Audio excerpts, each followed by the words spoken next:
दोस्तों नमस्कार, स्वागत है आपका हमारे YouTube चैनल सम्राट एजुकेशन में। दोस्तों आज की इस वीडियो में आप लोगों को बीएससी एग्रीकल्चर 5th सेमेस्टर के एक विषय production technology of fruit and plantation crop AG 507 का एक मोस्ट इम्पॉर्टेंट टॉपिक बताने वाला हूं, नारियल की खेती के बारे में। ठीक है, नारियल की खेती के बारे में आप लोगों को बताने वाला हूँ, तो आप लोग वीडियो को पूरा देखिएगा। और यदि आप लोगों को इसका PDF चाहिए तो डिस्क्रिप्शन में व्हाट्सएप ग्रुप का लिंक और व्हाट्सएप नंबर दिया गया है, मैसेज करके आप लोग इसका PDF ले सकते हैं।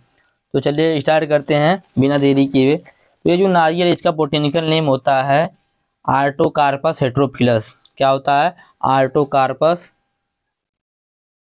Artocarpus heterophyllus. ठीक है, नारियल का बोटेनिकल नेम आर्टोकार्पस हेटेरोफिलस और इसका फैमिली होता है मोरेसिया। ठीक है, मोरेसिए फैमिली कौन सी है? मोरेसिए, MORACEAE, ये इसकी फैमिली है और इसका botanical name Artocarpus heterophyllus. Chromosome number 2n बराबर 56, 2n बराबर 56 क्रोमोसोम इसमें पाया जाता है। इसका उत्पत्ति स्थल भारत है। कहाँ पर है? भारत है कटहल का उत्पत्ति स्थल।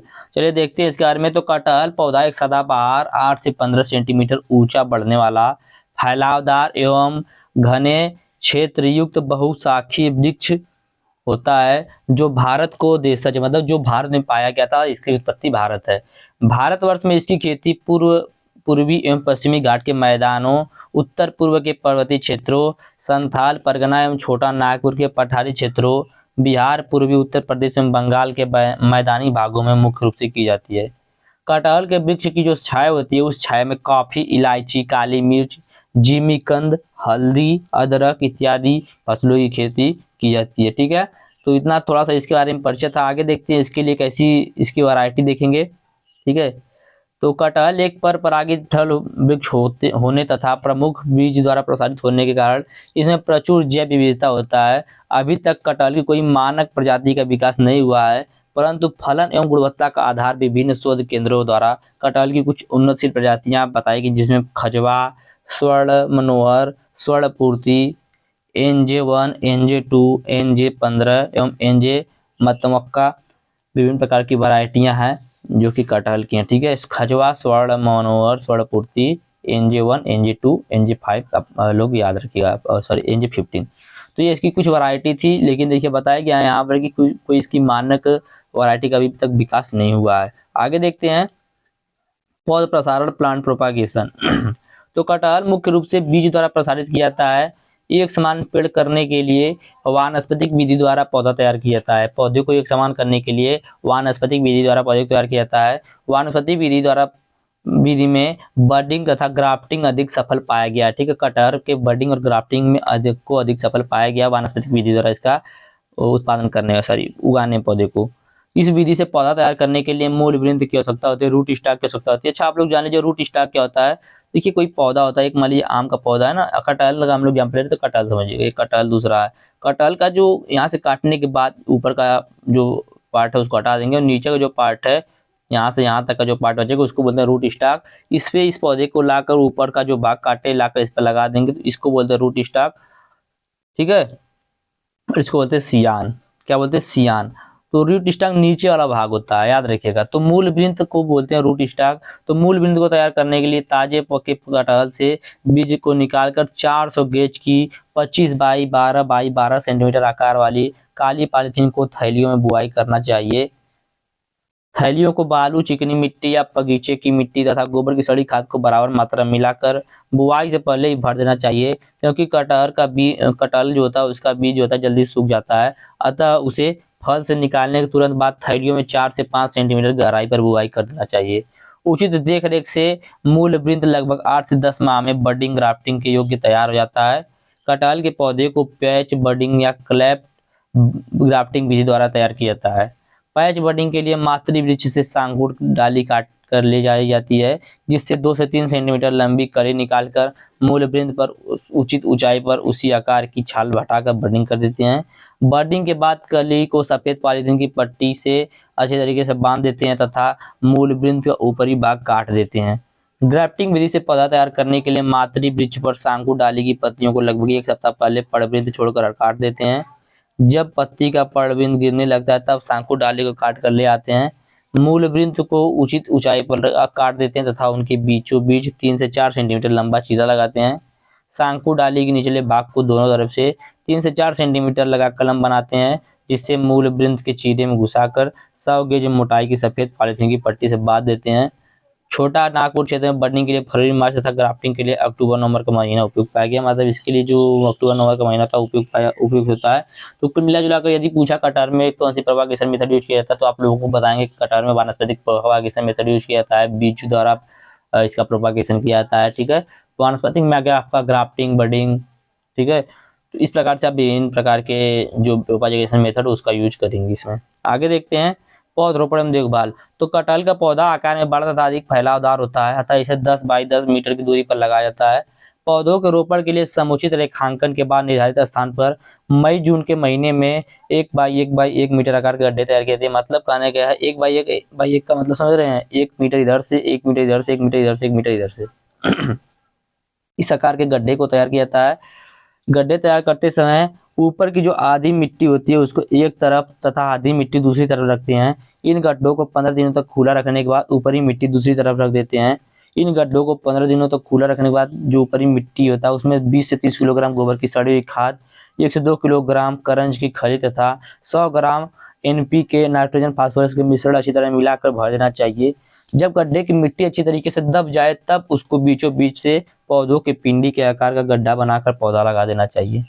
पौधा लगाने के बाद चारों तरफ से अच्छी तरीके से दबा देना चाहिए और उसके चारों तरफ थाला बनाकर, मतलब गड्ढा बनाकर पानी देना चाहिए। यदि वर्षा न हो रही तो पौधे को हर तीसरे दिन 1 बाल्टी 15 लीटर पानी में देना पौधे की स्थापना के लिए अच्छी होती है। पौधा लगने के बाद से 1 वर्ष तक पौधे की अच्छी तरीके से देखभाल करनी चाहिए। पौधे के थालों को समय समय पर खरपतवार निकालकर निराई गुड़ाई करते रहना चाहिए। पौधों की पौधों को जुलाई और अगस्त में खाद एवं उर्वरक तथा आवश्यकता के अनुसार सिंचाई करते रहना चाहिए। नए पौधों में 3 वर्ष तक उचित ढांचा देने के लिए काट छांट करना चाहिए। ढांचा देते समय यह ध्यान रखना चाहिए कि तने पर 1.5 से 2 मीटर ऊंचाई तक किसी भी शाखा को नहीं निकलने दें। उसके ऊपर 3 से 4 अच्छी शाखाओं को चारों तरफ बढ़ने देना चाहिए, जो पौधे का मुख्य ढांचा बनाती है। कटहल के पौधे के मुख्य तनों एवं शाखाओं से निकलने वाले उसी शीर्ष के कल्लों पर फल लगता है, अतः इसके पौधे को किसी विशेष काट छाट की आवश्यकता नहीं होती है। फल तोड़ाई के बाद फल से जुड़े पुष्प वृंत टहनी को काट दें, जिससे अगले वर्ष अच्छी फलत हो सके। पुराने पेड़ों पर पनपने वाले परजीवी जैसे बांदा, सूखी रोग एवं रोगग्रस्त शाखाओं को समय समय पर निकालते रहना चाहिए। ठीक है, तो इसका था सेफ्टी।